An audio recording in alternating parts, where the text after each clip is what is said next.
Ayan, hello mga kaibigan. Ayan, nainip na naman nga kami ni Darling sa loob ng bahay.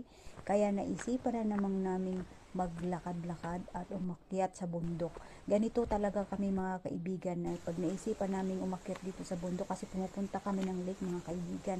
At doon kami nagkakape mga kaibigan. At ayan nga, nag-video-video na nga ako dyan para may content ako.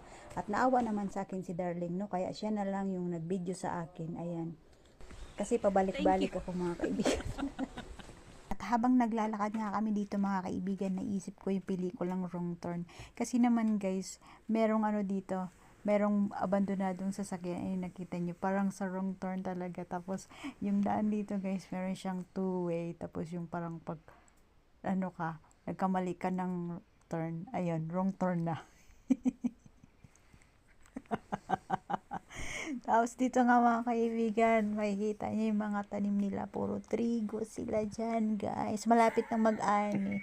Tapos, sa banda dito, banda dito merong mga tanim na herb.